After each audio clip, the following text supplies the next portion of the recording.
आपका स्वागत है आपके अपने YouTube channel with my garden में। दोस्तों, हमारे टेरेस पर हो या तो हमारे ग्राउंड में हो, गार्डन कौन नहीं देखना चाहता। एक सवाल मैं पूछता हूँ, अगर आपके घर में ही ऐसा छोटा सा गार्डन हो जो आपके परिवार को बार बार बीमार होने से बचा सके, तो दोस्तों कैसा महसूस होगा। आज हम बात करेंगे कुछ ऐसे ही आयुर्वेदिक पौधे की जो हर घर में होने चाहिए। लेकिन दोस्तों हम सिर्फ नाम ही नहीं बताएंगे, मैं आपको उनकी जितनी डिटेल है पूरी जानकारी दूंगा। कैसे उगाया जाता है, कितनी धूप चाहिए, कितना पानी चाहिए, कौन कौन सी समस्या आ सकती है।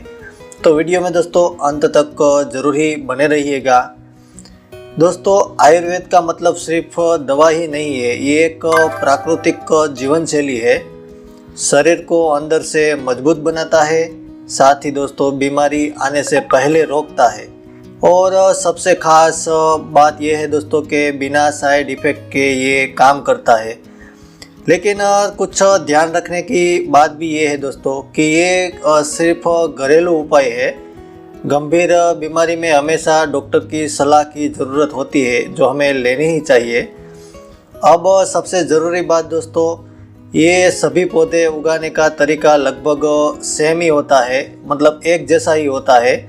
आपको मिट्टी किस प्रकार की बनानी चाहिए, तो 50% है वो जो गार्डन सॉइल होती है, जो गार्डन की हमारी मिट्टी आती है नॉर्मल, वो लेनी चाहिए। 30% के हिसाब से दोस्तों आप गोबर खाद या तो वर्मी कंपोस्ट है जो आपके पास अवेलेबल हो दोस्तों, या तो थोड़ी बहुत दोस्तों इसमें कोकोपीट भी आप डाल सकते हो। उसके अलावा दोस्तों 20% के हिसाब से आप रेत या तो बजरी भुरभुरी टाइप की मिट्टी का भी प्रयोग कर सकते हो।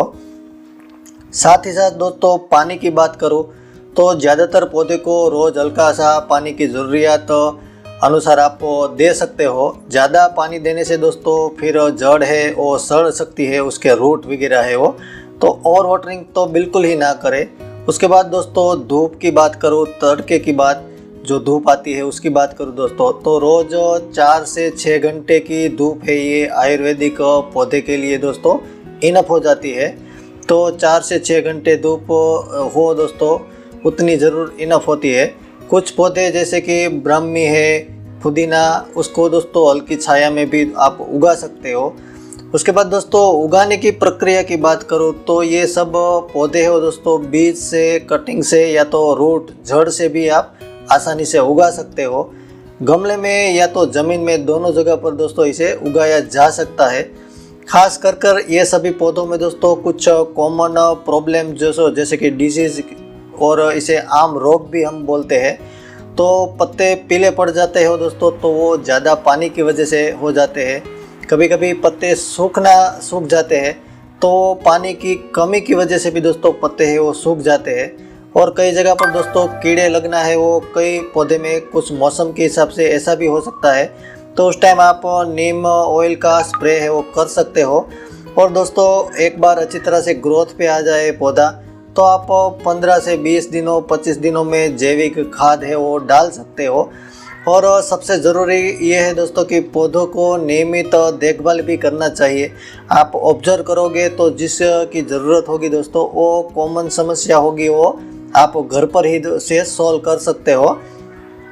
अब जानते हैं दोस्तों कुछ ऐसे आयुर्वेदिक पौधे, जैसे कि दोस्तों तुलसी का पौधा है, तो उसकी खासियत यही है दोस्तों कि वो इम्यूनिटी को बढ़ाता है। साथ ही दोस्तों सर्दी खांसी वगैरह में भी उसका उपयोग किया जा सकता है।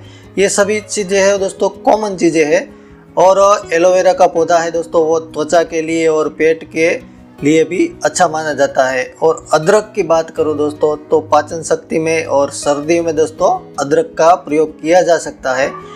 हल्दी की बात करूँ दोस्तों, तो ये पौधा है वो एंटीसेप्टिक और इम्यूनिटी को बढ़ाने वाला पौधा होता है। उसके बाद दोस्तों पुदीना की बात करूँ तो ठंडक के लिए और पाचन शक्ति के लिए दोस्तों पुदीना का पौधा है वो बहुत ही अच्छा माना जाता है। साथ ही साथ दोस्तों गिलोय का पौधे की बात करूँ दोस्तों, तो बुखार के लिए और इम्यूनिटी बढ़ाने के लिए दोस्तों गिलोय का भी प्रयोग किया जा सकता है। अजवाइन के पत्ता है दोस्तों, वो गैस के लिए या तो पेट दर्द के लिए माना जाता है अच्छा अक्सर दवा होती है उसके। और अजवाइन के पत्ते हो दोस्तों, आपने ज़रूर ही उसके टेस्ट भी लिए होंगे और यदि किसी के घर पे हो दोस्तों तो प्रयोग भी किया ही होगा। लेमन ग्रास की बात करूं दोस्तों तो तनाव के लिए और चाय में दोस्तों लेमन के ग्रास या तो थोड़े बहुत पत्ते डाल दिए तो बहुत ही अच्छा बढ़िया टेस्ट उससे आता है। साथ ही साथ दोस्तों अश्वगंधा की बात करूं तो दोस्तों ये ताकत के लिए और तनाव को कम करने के लिए इसका प्रयोग किया जा सकता है। साथ ही साथ दोस्तों ब्रह्मी की बात करूं, ब्रह्मी का पौधा आता है उसकी, तो दिमाग के लिए और याददाश्त को लंबे समय तक बरकरार रखने के लिए उसकी प्रयोग किया जाता है। शतावरी पौधे की बात करूं दोस्तों तो महिलाओं के लिए पौधा लाभकारी माना जाता है। उसके बाद दोस्तों नीम का पौधा होता है, वो त्वचा के लिए और खून साफ करने के लिए भी प्रयोग किया जाता है। उसके बाद दोस्तों हमारे किचन में जो बहुत ही यूज़ में आता है वो करी पत्ता, ये दोस्तों बालों के लिए और पाचन शक्ति को बढ़ाने के लिए भी अच्छा माना जाता है। और उसके साथ दोस्तों धनिया, जो हर घर की दोस्तों कॉमन चीज़ है और ये बिना इसके सब्जी भी अच्छी नहीं लगती है, काफ़ी सारे चीज़ों में इसका यूज़ किया जाता है। वो धनिया दोस्तों पाचन और डिटॉक्स के लिए अच्छा माना जाता है।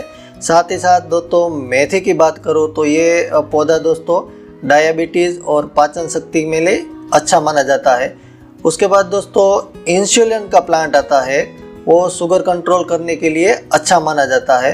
उसके बाद दोस्तों अरडूसा, जिसे वासा भी बोलते हैं, वो खांसी या तो फेफड़े के लिए अच्छा माना जाता है। उसके बाद दोस्तों आपने बहुत ही खूबसूरत फ्लावर भी देखे होंगे, ये पौधा है दोस्तों गुड़हल का पौधा। वो दोस्तों बालों के लिए और दिल के मरीज होते हैं उसके भी कुछ प्रयोग किए जाते हैं, उसमें भी ये अच्छे माना जाता है ये पौधा गुड़हल का। उसके बाद दोस्तों सहजन का पौधा, जिसे मोरिंगा भी बोलते हैं, और इसकी सब्जी है दोस्तों काफ़ी सारे विटामिन से भरपूर होता है, तो ये पूरे शरीर के लिए और विटामिन के लिए भी बहुत ही अच्छा माना जाता है। तो ये एक लंबी लिस्ट है, लेकिन मैंने कुछ ऐसे प्लांट है जो आसानी से दोस्तों आपको मिल भी सकते हैं और आप ग्रो भी कर सकते हैं, जो आयुर्वेदिक पौधे हैं उसकी जानकारी दोस्तों मैंने दी दी है। लेकिन एक बात तो खास ख्याल रखें दोस्तों कि यहाँ एक बहुत ही ज़रूरी ध्यान रखने वाली चीज़ ये है कि ये सभी जानकारी सामान्य ज्ञान और घरेलू उपयोग के लिए है। किसी भी पौधे का दोस्तों औषधीय उपयोग करने से पहले, खास करके अगर आप कोई बीमारी है या तो आप कोई दवा ले रहे हो, तो एक बार डॉक्टर की या तो कोई आयुर्वेदिक विशेषज्ञ की सलाह जरूर ही लेनी चाहिए। बिना जानकारी के प्रयोग करना दोस्तों नुकसानदायक हो सकता है, और किसी भी आयुर्वेदिक चीज़ की अति सेवन भी दोस्तों लाभकारक नहीं होता है। तो ये हमारा उद्देश्य है कि हम आपको इस सभी प्लांट के बारे में जानकारी दें, आपको जागरूकता फैलाए, तो इस बात का भी आपको ख्याल रखना है। तो दोस्तों अगर आप चाहते हैं कि आपका परिवार स्वस्थ रहे तो आज ही ये दोस्तों छोटा कदम आप जरूर ही अपने गार्डन के लिए उठा सकते हो। और गार्डन भी दोस्तों इस तरह के पौधों से बहुत ही अच्छा लगता है, और कुछ फ्लावर वाले पौधे हो या तो कुछ डेकोरेटिव प्लांट हो दोस्तों, तो इसके साथ इस तरह के पौधे भी आप अपने गार्डन में ग्रो कर सकते हैं। ज़रूर है दोस्तों एक गमला की जो लीजिए और पौधा लगा दीजिए। लगाना भी बहुत ही आसान है, मैंने पूरी डिटेल दे दी है। तो धीरे धीरे दोस्तों आप एक आयुर्वेदिक गार्डन भी बना सकते हैं। आशा रखता हूँ दोस्तों कि वीडियो आपको पसंद आया हो, तो हमारे चैनल को लाइक शेयर और सब्सक्राइब कर दीजिएगा। आज के लिए इतना ही, बाय बाय, टेक केयर।